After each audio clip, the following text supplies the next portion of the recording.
On a crisp Tuesday morning at Denver International Airport, the fate of a billion-dollar airline didn't rest in a boardroom or on the stock market floor. It rested on the shoulders of one woman, Captain Annalise Roy, a pilot with a flawless record and nerves of steel forged in the skies over combat zones. She was about to command the most important flight of her airline's history, a flight that represented its salvation. But before she could even reach the cockpit, she would be met with a 5-word insult from a gate agent that would ignite a firestorm. She wasn't just denied entry to her own aircraft, she was publicly humiliated. And in the minutes that followed, her calm, calculated response would trigger a corporate cataclysm so swift and so total it would become a legend in the aviation world. This is the story of how one act of prejudice grounded an entire airline forever. Captain Annalise Roy loved the unique stillness of an airport in the pre-dawn hours.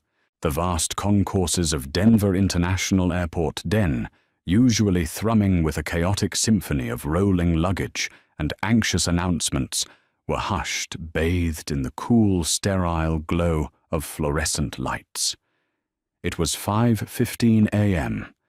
The air smelled of industrial cleaner jet fuel and the faint, promising aroma of brewing coffee.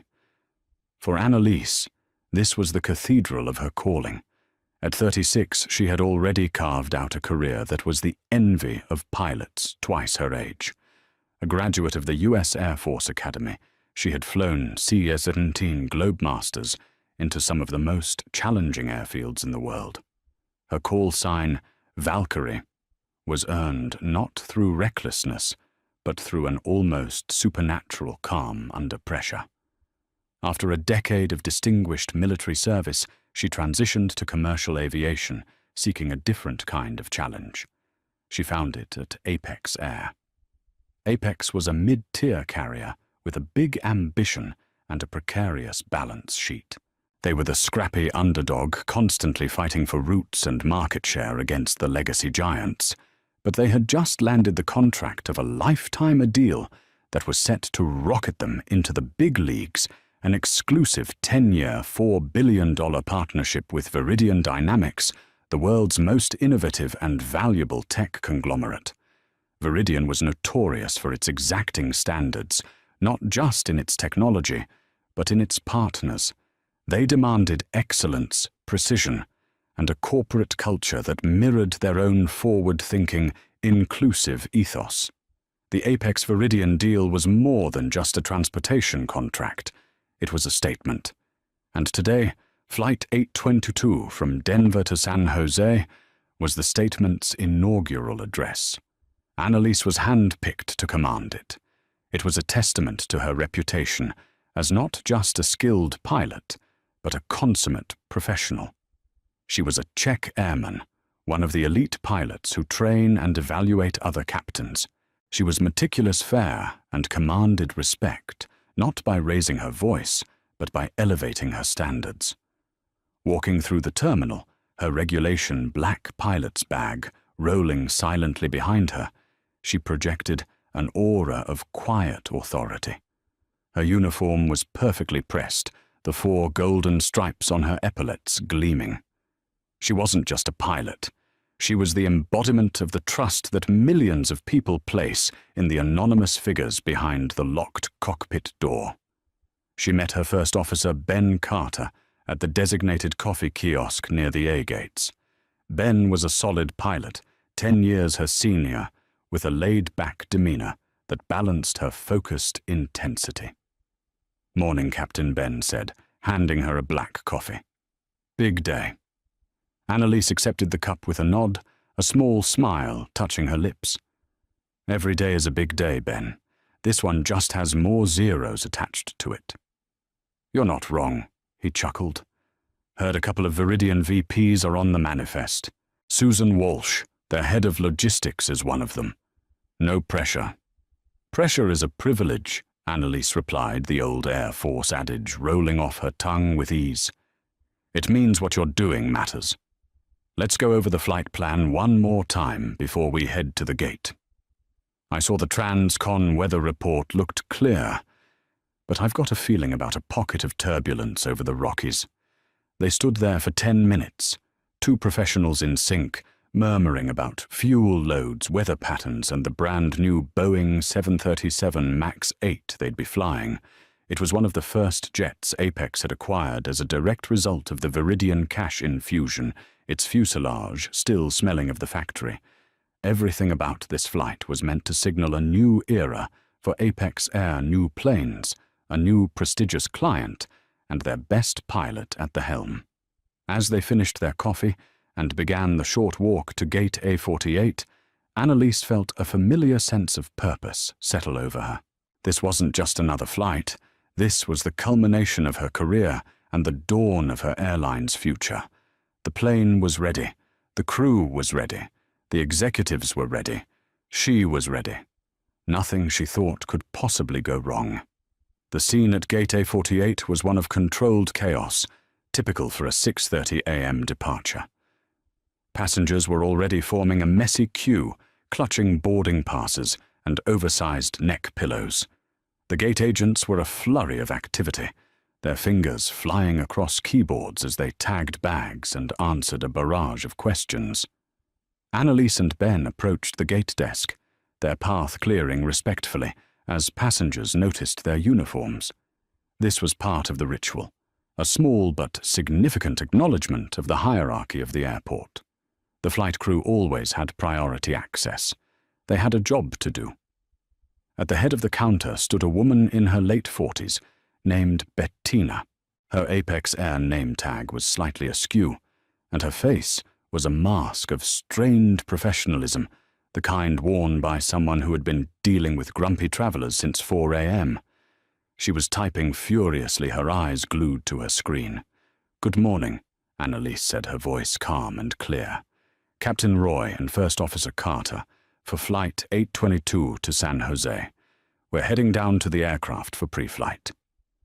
Ben flashed his ID, and Bettina gave it a cursory glance, waved him through the crew access door, and immediately returned her attention to the monitor. "Go ahead." She mumbled, her focus unbroken. Annalise, assuming the same courtesy would be extended to her, stepped forward. But Bettina suddenly held up a hand, a gesture as sharp and dismissive as a slamming door without looking up. "I'm going to need you to wait, Mum," she said, her tone flat and irritated. Annalise paused, slightly taken aback. This was a breach of protocol. The captain and first officer always board together. "I'm the captain," she stated simply, assuming a misunderstanding. Bettina finally lifted her head, her eyes scanning Annalise's uniform, with a look that hovered somewhere between confusion and suspicion. A flicker of something disbelief, annoyance crossed her face. She looked at Annalise, a black woman with 4 stripes on her shoulders, and then gestured vaguely toward the crowded seating area. "The pilots for this flight are already here," Bettina said, her voice now carrying a patronizing edge that made the hairs on Annalise's arms stand up. "You need to wait outside with the other passengers." The words hung in the air, sharp and poisonous. "Wait outside." It wasn't just the words, it was the implication. You don't belong here. You're not one of us. You're one of them. The phrase, "wait outside," was loaded, echoing a painful history of segregation and exclusion, of being told to go to the back door. For a moment, the bustling sounds of the gate area faded into a dull roar in Annalise's ears. She saw a few passengers in the front of the line turn to stare, their curiosity piqued. Her own flight attendants, who had just arrived and were waiting to board behind her, looked on with shocked expressions. It was a moment of profound public humiliation. Her military training kicked in a lifetime of discipline that taught her to control her emotions, to never let an adversary see her rattled. She took a slow, deliberate breath, her face an unreadable mask of professionalism. "There must be a misunderstanding," Annalise said, her voice steady and dangerously quiet. First Officer Carter just went through. I am Captain Annalise Roy, and this is my flight. I need to get to my aircraft. She presented her airline-issued credentials and her FAA pilot's license, laying them flat on the counter. Please verify my identity. Bettina glanced at the IDs for less than a second, a dismissive flick of her eyes. She didn't pick them up. She didn't scan them. She pushed them back across the counter with one finger. Like I said, Bettina insisted, her voice rising in volume, a self-important smirk now playing on her lips. The pilots are accounted for. We have a male captain and first officer for this flight. I saw them myself. Now please step aside. You're holding up the line. The lie was so blatant, so absurd, it was almost breathtaking. Ben Carter was right there on the other side of the door waiting for her. The flight plan, the crew manifest, every single piece of official documentation had her name listed as pilot in command. Annalise felt a cold knot of anger tighten in her stomach. This wasn't a mistake anymore. This was a deliberate act of obstruction, fueled by a prejudice so deeply ingrained that the woman in front of her was choosing to believe a reality she had invented in her own head over the decorated officer and official credentials presented to her. You are mistaken, Annalise said, her voice losing its warmth, replaced by the steely tone of command she used when dealing with a critical in-flight situation. You have allowed my first officer to board while denying me the captain access to the aircraft. You are now actively interfering with the duties of a flight crew. I am asking you one last time to scan my credentials and open this door. The standoff was now attracting more attention. The line had stopped moving. Everyone was watching. Bettina, feeling her authority challenged in front of an audience, felt the need to escalate. Her face hardened, her eyes narrowing. Ma'am, if you don't step away from the desk, I'm going to have to call airport security. The threat of calling security was a line crossed. It transformed the situation from a dispute over credentials into an accusation. Annalise was no longer being treated as a pilot being inconvenienced, but as a potential threat. Go ahead, Annalise said, her voice dropping to an icy calm. Call them. And while you're at it, get me your station manager. Now. She didn't move an inch. Her eyes, unwavering, were locked on Bettina's. Bettina, flustered, but emboldened by her own misguided sense of authority, snatched the phone. We have a situation at gate A48. A woman claiming to be a pilot is refusing to cooperate. Yes, I need a manager and security. Within minutes, two figures bustled toward the gate. The first was a uniformed airport security officer, looking confused but alert. The second was a man in a slightly rumpled suit, his Apex Air Manager's badge flipping as he walked. This was Daniel Garrett, the Denver station manager. Garrett was a company man in his 50s, a middle manager who operated on a simple principle: protect the company, protect his employees, and resolve problems with minimal fuss. Unfortunately, his definition of resolving often meant siding with his staff by default and quelling any disruption regardless of who was in the right. He arrived to see Bettina looking flustered and indignant, and Annalise standing resolute, a pillar of calm in a sea of confused stares. Ben had come back through the door from the jet bridge, his face etched with worry. What's going on here? Bettina Garrett asked, bypassing Annalise completely. This woman Bettina started pointing an accusatory finger, is trying to get onto the plane. She's claiming to be the captain, but the pilots are already on board. I told her to wait, and she became aggressive and refused to leave the desk. She's causing a scene. Garrett's eyes fell on Annalise. He saw a black woman. He saw his visibly stressed employee.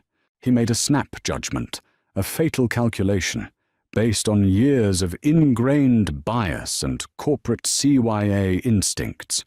Ma'am, I'm going to have to ask you to come with me, Garrett said, his tone firm and dismissive. He didn't ask for her side of the story. He didn't ask for her name. He didn't look at the credentials still sitting on the counter. I am Captain Annalise Roy, she stated her patience, now worn to a microscopic thread. "That is my first officer, Ben Carter. This is our flight 8202. Your employee has refused to verify my identity and is preventing me from conducting my pre-flight duties." Ben stepped forward. "Sir, she's telling the truth. This is our captain. We need to get on the plane.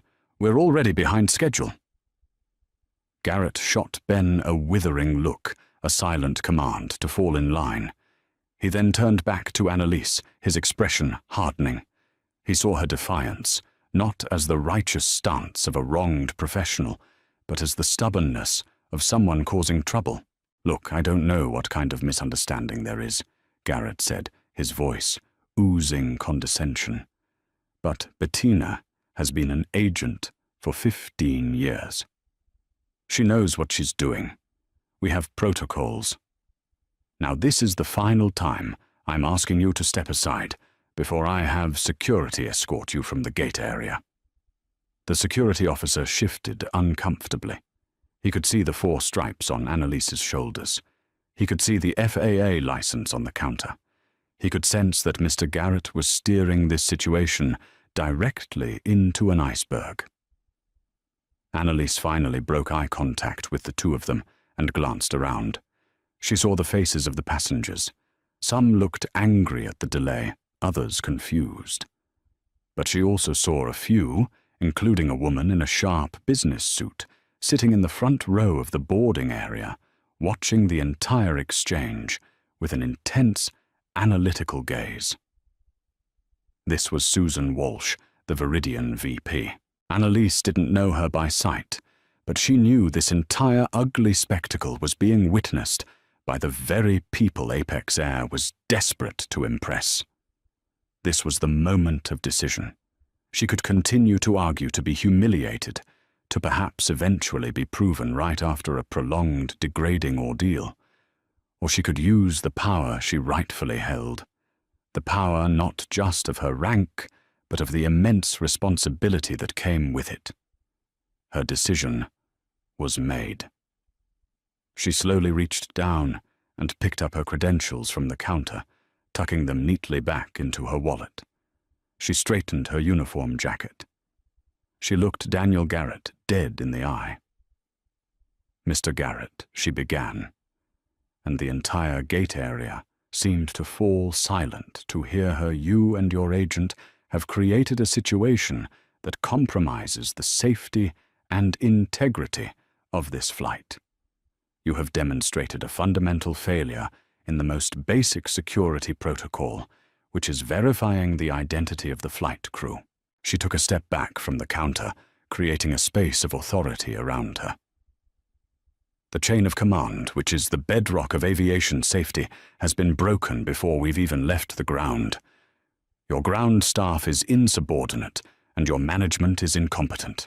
I no longer have confidence in the ability of the ground crew at this station to safely prepare this aircraft for departure." Garrett's face went from smug to confused. "What are you talking about?" Annalise turned to her first officer. "Ben, are you with me on this?" Ben Carter looked from Annalise's resolute face to Garrett's sputtering confusion. He didn't hesitate. 100%, Captain." Annalise then looked back at Garrett, her voice ringing with the absolute authority of a pilot in command. Under Federal Aviation Regulations, Part 121, 533. As the captain and final authority on all matters concerning this flight, I am declaring this aircraft unfit for service due to a hostile and untenable ground environment and a complete breakdown of crew resource management and security protocols. This flight is grounded. We are not flying today. Silence. It was a profound, stunned silence that fell over Gate A48, the hum of the terminal, the beeping of scanners, the chatter of passengers. It all vanished, replaced by the deafening echo of Annalise's declaration. Daniel Garrett's face went through a rapid-fire series of transformations, from arrogance to disbelief, then to panic, and finally to a pale, clammy realization that he had made a catastrophic mistake. "You can't do that." He sputtered, his voice a pathetic squeak. "You don't have the authority." "Oh, I assure you, I do."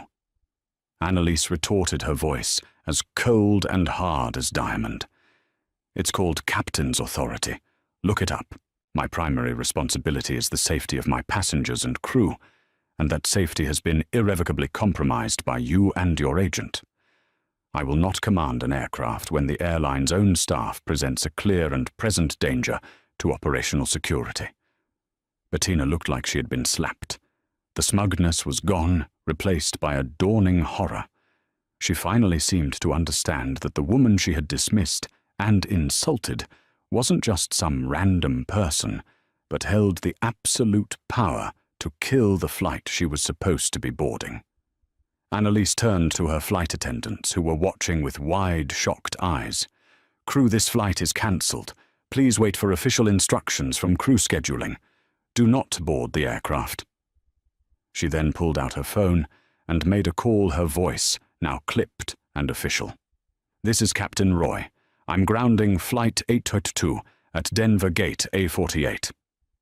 Yes. Reason: complete breakdown of ground security and crew management protocols. Station manager and gate agent refused to verify my identity and prevented me from accessing the aircraft. The ground environment is hostile. I repeat, the flight is grounded." As she spoke, chaos erupted. Garrett was frantically whispering into his own phone. Bettina was frozen, staring into the abyss she had just created. Passengers were groaning, pulling out their phones to rebook, their frustration boiling over. But one passenger was doing something different.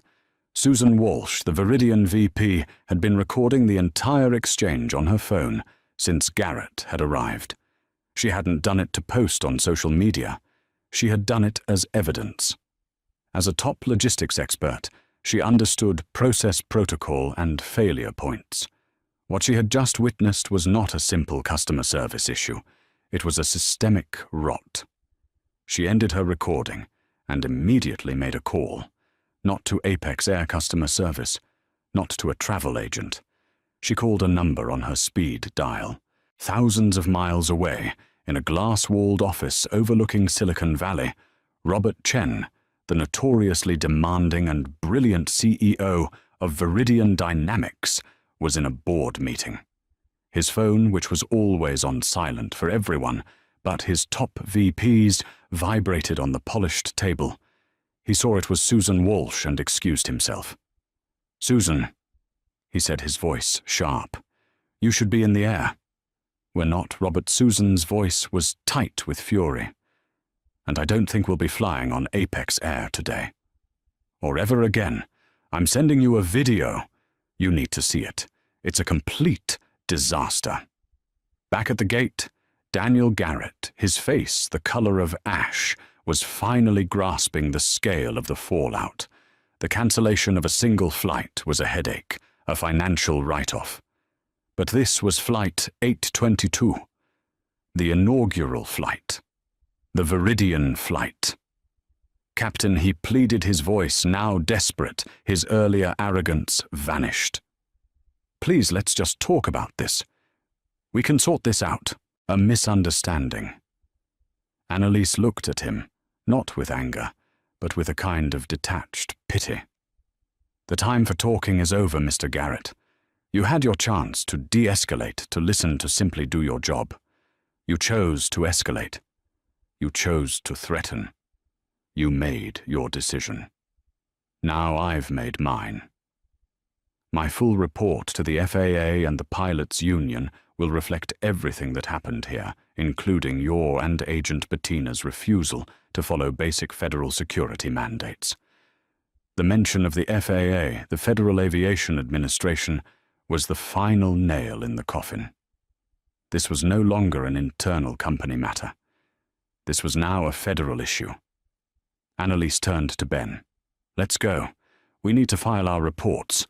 Without another glance at the chaos she was leaving behind, Captain Annalise Roy and First Officer Ben Carter turned and walked away from the gate, their footsteps echoing the first tremors of a corporate earthquake they had just triggered.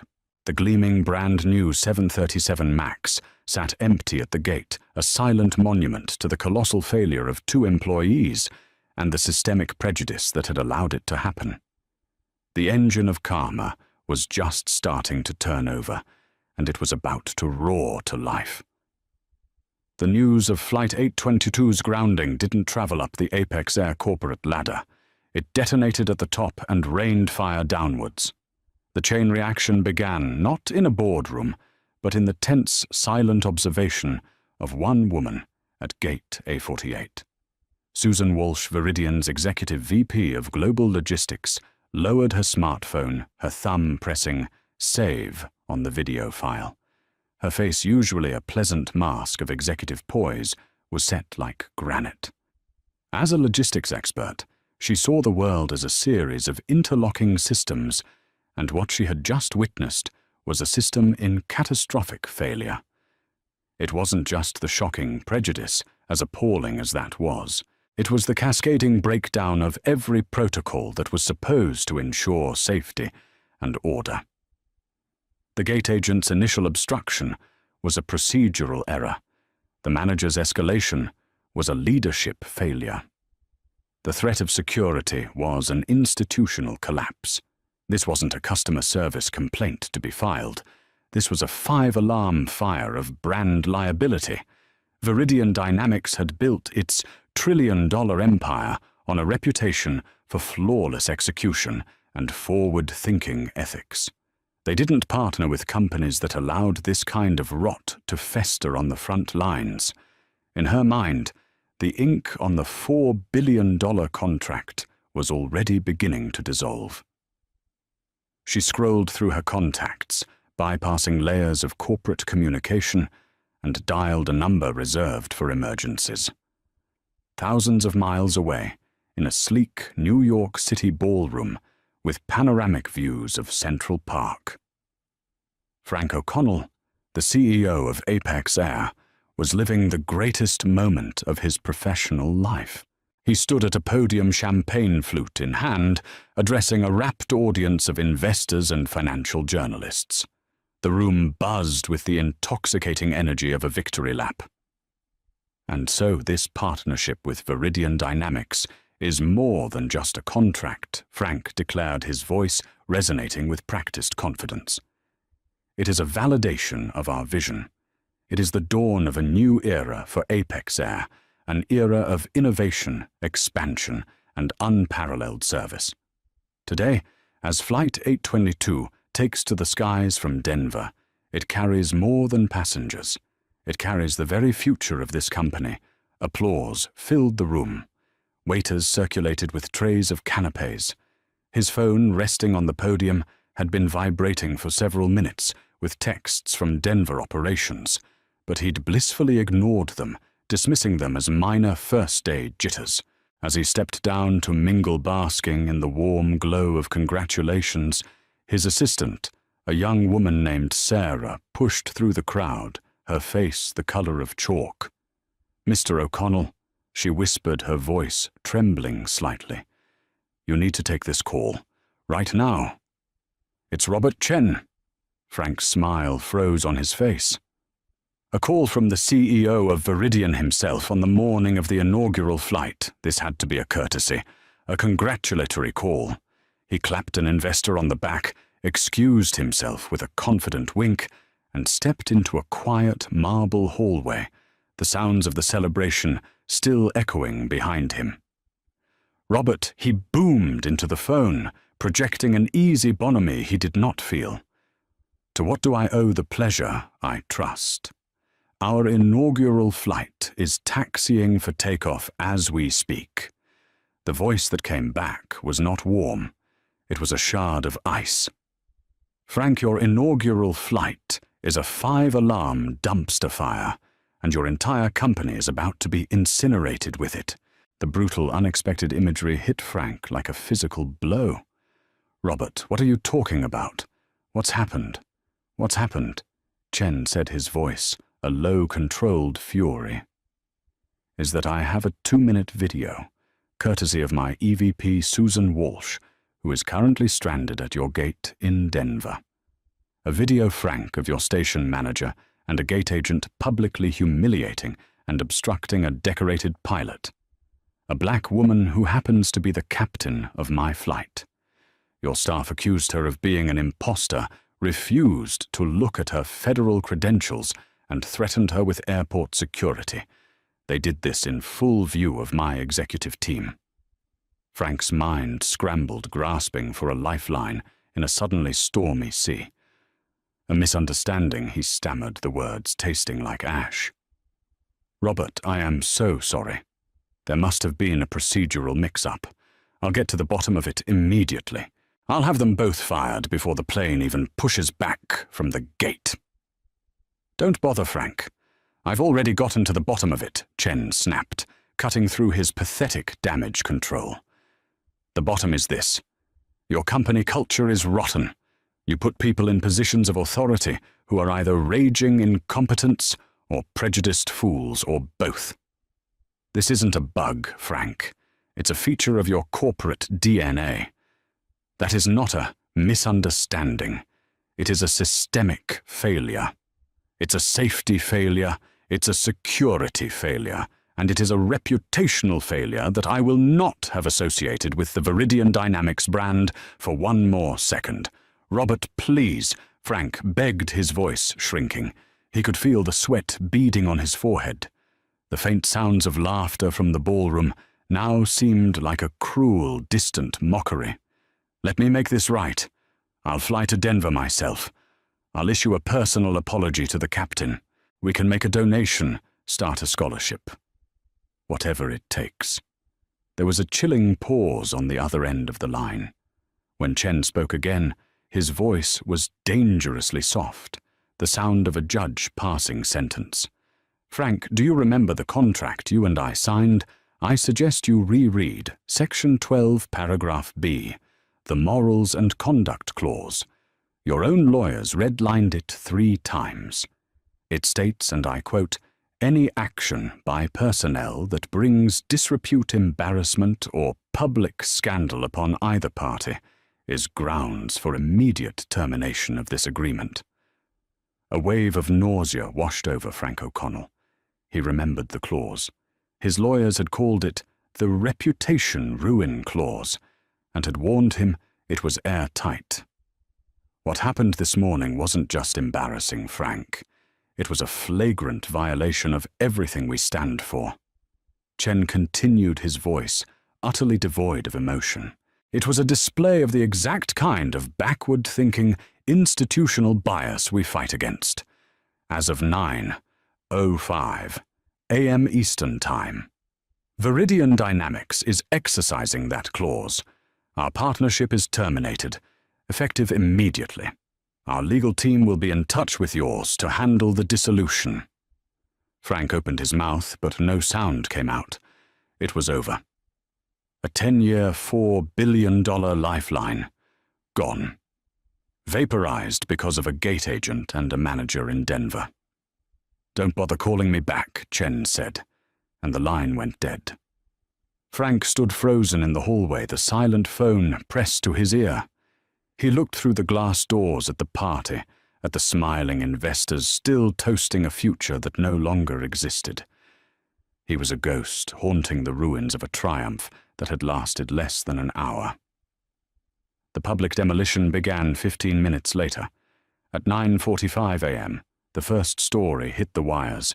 Apex Air inaugural Viridian, flight cancelled, due to operational issues. On the floor of the New York Stock Exchange, the ticker for APX dipped a few points. Traders shrugged. Delays happen. But then at 10:15 a.m., Viridian Dynamics dropped its bombshell, a terse, brutal press release sent to every major news outlet. Viridian Dynamics has terminated its partnership with Apex Air, effective immediately due to a failure by Apex to meet the contractual standards of professional conduct and operational integrity. The bottom fell out. On the live broadcast of a major financial network, the anchor was mid-sentence, when a producer spoke into his earpiece. The anchor's eyes widened. "We are getting some breaking and frankly shocking news," he announced. "Viridian has just terminated its landmark deal with Apex Air. On the screen, the stock ticker for APX went into a freefall. It wasn't a dip, it was a cliff. Automated trading algorithms triggered by keywords like terminated contract began dumping millions of shares in microseconds. The stock was halted, a desperate attempt to stop the bleeding. But when it reopened, the panic was absolute.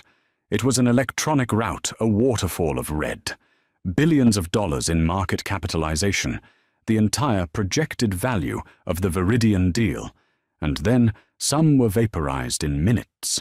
The shutdown Captain Roy had initiated wasn't just about one plane sitting at a gate in Denver.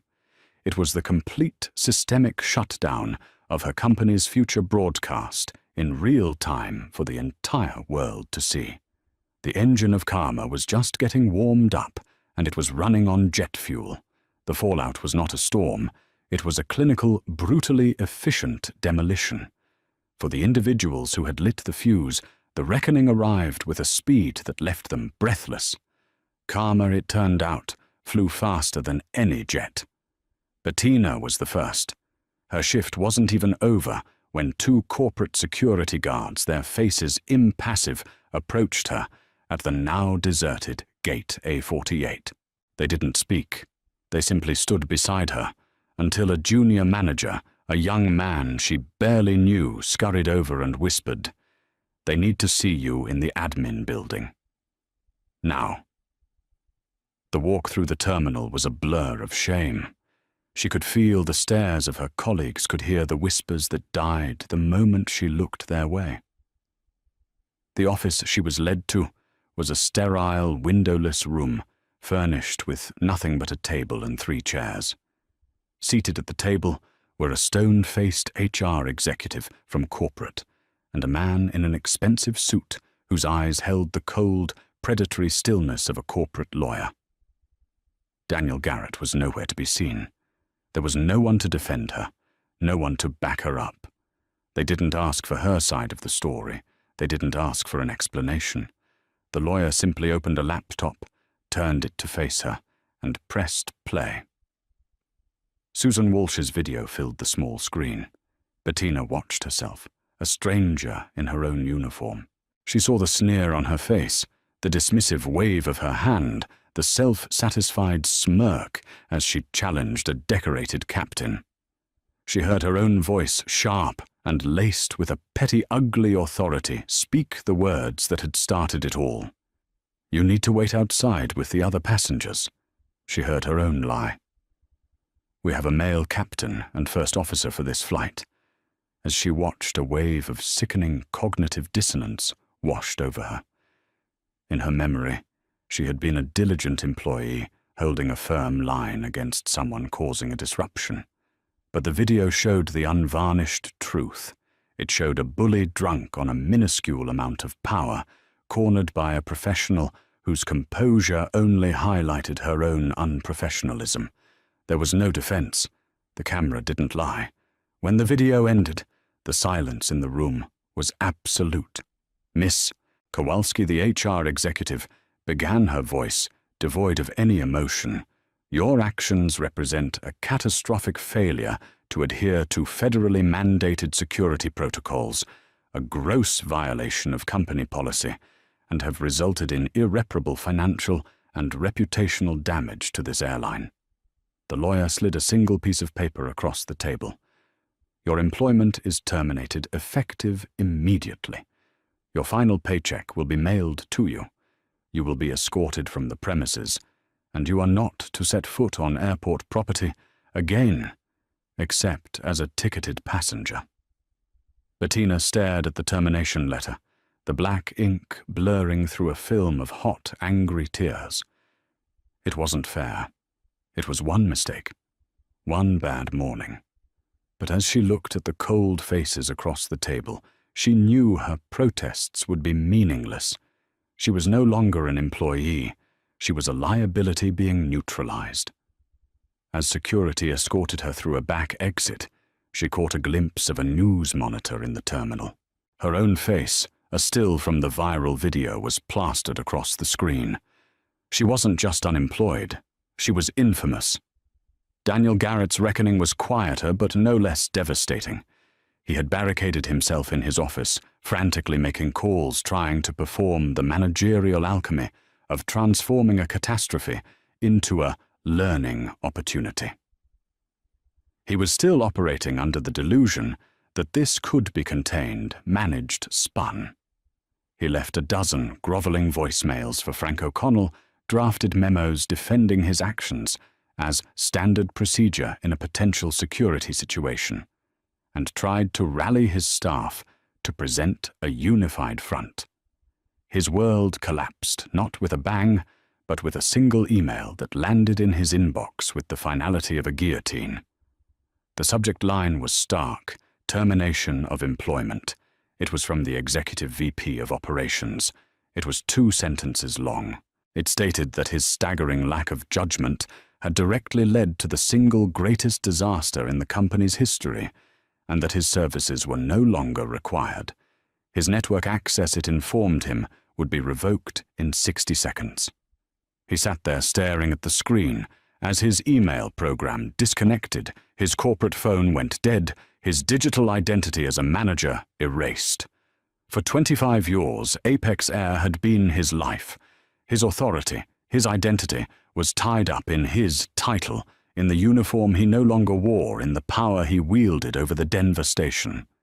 In his arrogance, he had seen Captain Roy not as the commander of a billion-dollar asset, but as a problem to be swatted away. He had gambled that his authority outranked her reality, and he had lost everything. He was no longer a station manager. He was just a man in a rumpled suit, sitting in a locked office, a pariah in the only industry he had ever known. For Apex Air, the reckoning was a corporate death spiral. Frank O'Connell's humiliating public apology was a masterclass in futility. Standing before a ravenous press corps, his face pale and drawn, he announced the firings and promised a top-to-bottom review of their culture. But his words were hollow, drowned out by the roar of their stock price cratering. The journalists smelled blood, and their questions were brutal. "Mr. O'Connell, can you put a price on institutional racism? How could your security protocols fail so completely?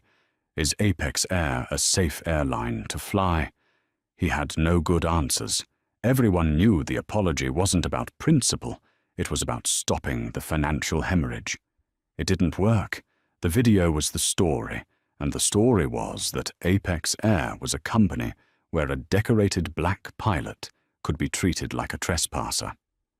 That narrative was poison. Within 2 weeks, the board, facing a shareholder revolt, forced Frank O'Connell's resignation. The company began its painful public dismemberment, selling off its new planes, abandoning routes, and laying off thousands of employees, pilots, mechanics, and flight attendants, who were now paying the price for a culture they didn't create, but were forced to endure. And Annalise Roy. She watched the firestorm from the quiet of her home. She was on paid leave, a ghost on a payroll of a company that was ceasing to exist. Her life had been turned upside down. The media was relentless, but she refused to be drawn into the spectacle. She knew that any public statement she made would be twisted, analyzed, and used as fuel for the very fire she wanted to extinguish. Her battle hadn't been about fame or fortune. It had been about professional dignity and operational safety. So with the help of the pilots' union, she crafted a single, powerful statement. It was a masterwork of professional restraint. On the morning in question, it read, "I executed my duties as pilot in command to ensure the safety of my flight. The principles of aviation safety are paramount and non-negotiable. My decision was based solely on my professional judgment and the extensive training I have received." She didn't mention race. She didn't have to. The video spoke for itself, and its silence on the matter made her statement all the more potent. It was the ultimate mic drop. She had simply done her job. Her phone rang constantly, but amid the media requests and messages of support from fellow pilots, one call stood out. The caller ID read simply, Viridian Dynamics. It was Robert Chen himself. "Captain Roy." He began, and his voice was one of profound respect. "I wanted to apologize, personally, for what you endured while in service to my company. What you did took an incredible amount of courage and integrity. You upheld the highest standards of your profession under immense pressure. That's the kind of character we value at Viridian." Annalise was taken aback by the directness. "Mr. Chen, thank you. I appreciate that. I was just trying to do my job." "No, Captain," Chen replied firmly. "You did more than that. You exposed a fatal weakness in a system. Frank O'Connell and his team saw a problem they needed to manage. You saw a standard that needed to be upheld. That's the difference between a manager and a leader." He paused, the line quiet for a moment. "We are in the process of finding a new aviation partner. When we do, I want you to be a part of it.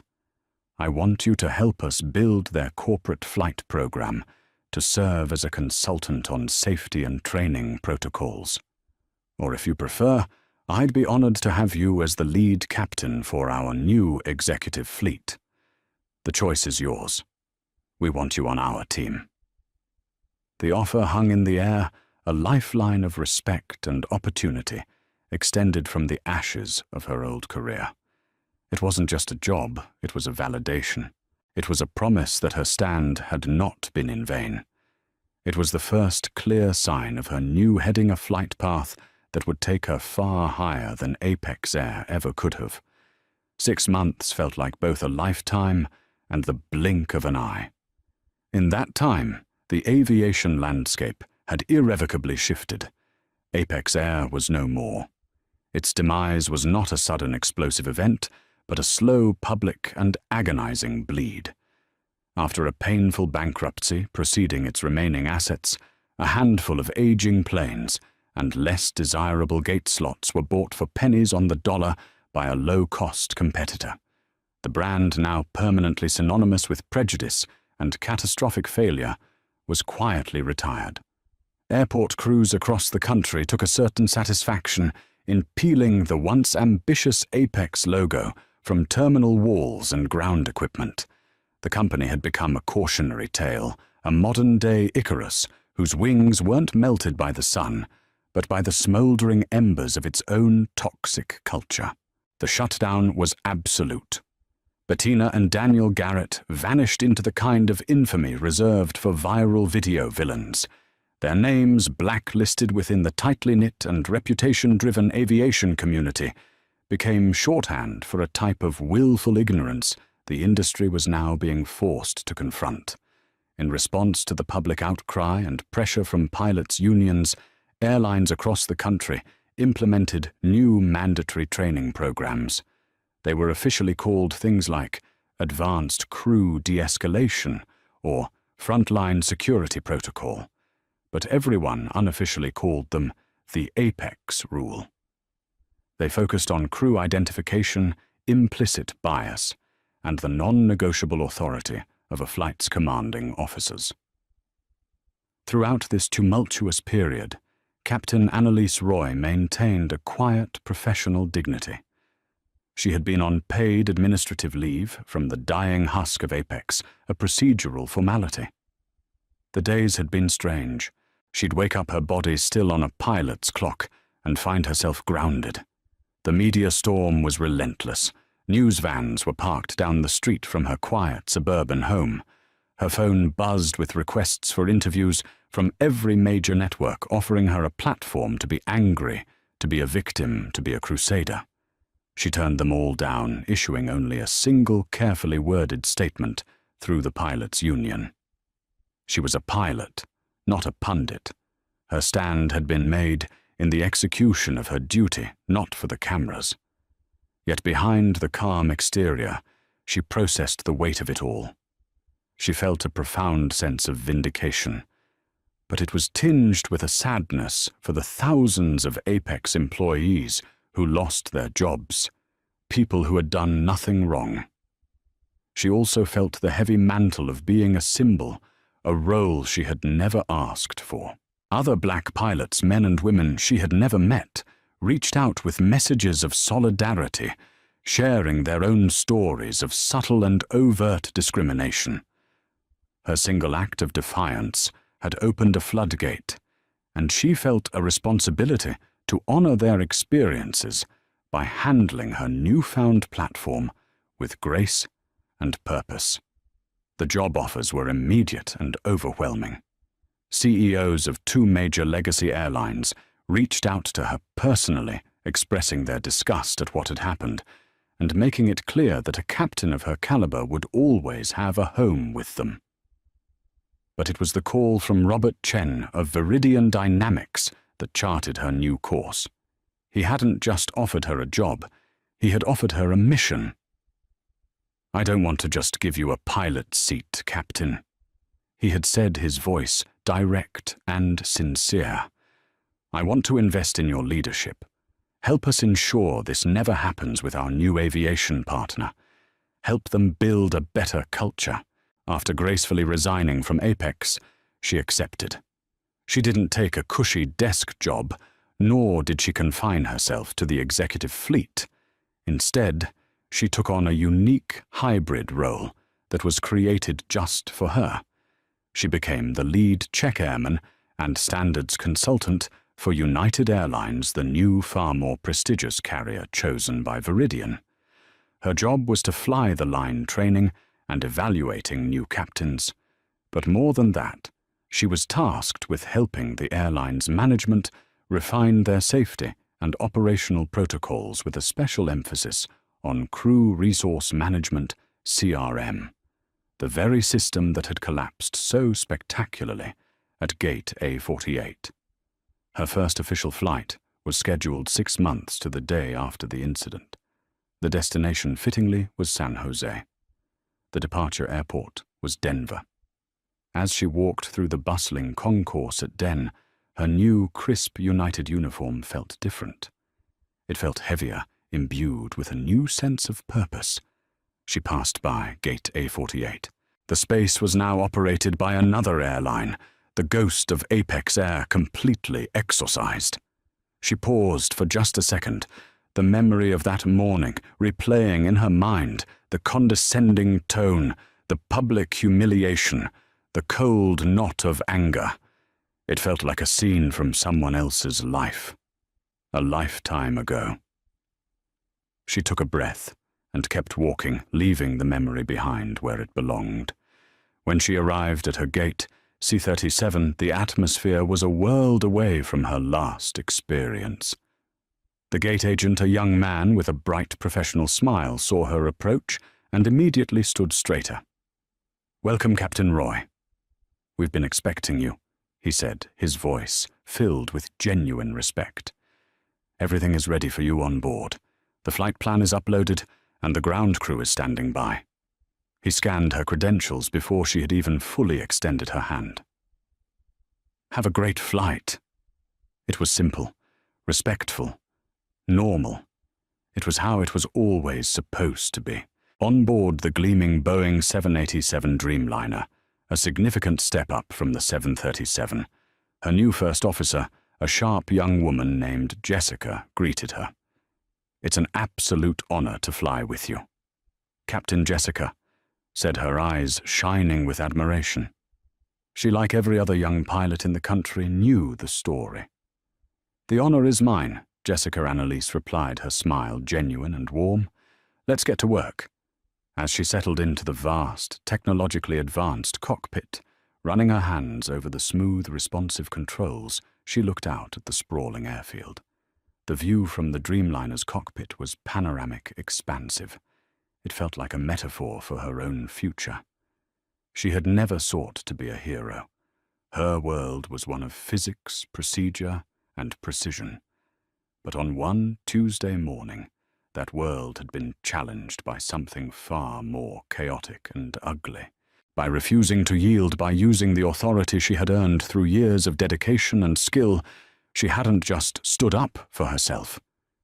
She had forced an entire industry, however reluctantly, to look in the mirror.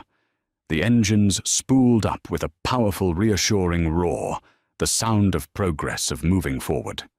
She keyed the microphone, her voice, calm, confident, and utterly in command, resonating through the cabin for the passengers and crew who had placed their trust in her.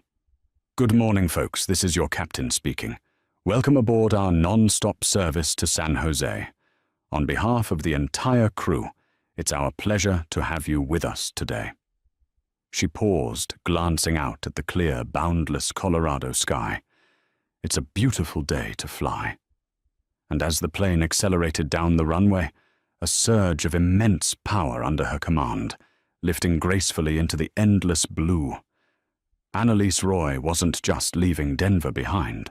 She was ascending a living testament to the fact that true authority comes not from a uniform or a title, but from an unwavering integrity that no amount of prejudice can ever ground. The story of Captain Annalise Roy is a powerful reminder that one person's unwavering commitment to their principles can trigger an avalanche of change.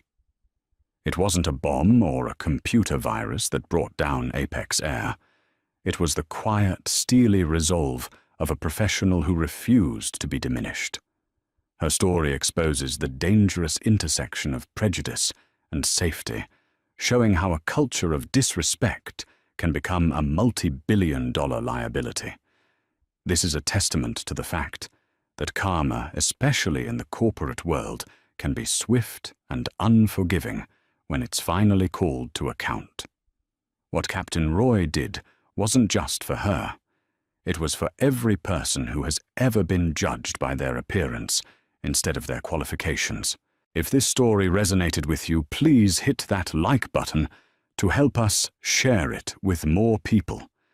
Consider subscribing and turning on notifications so you don't miss our next video. And we want to hear from you. Share your thoughts in the comments below.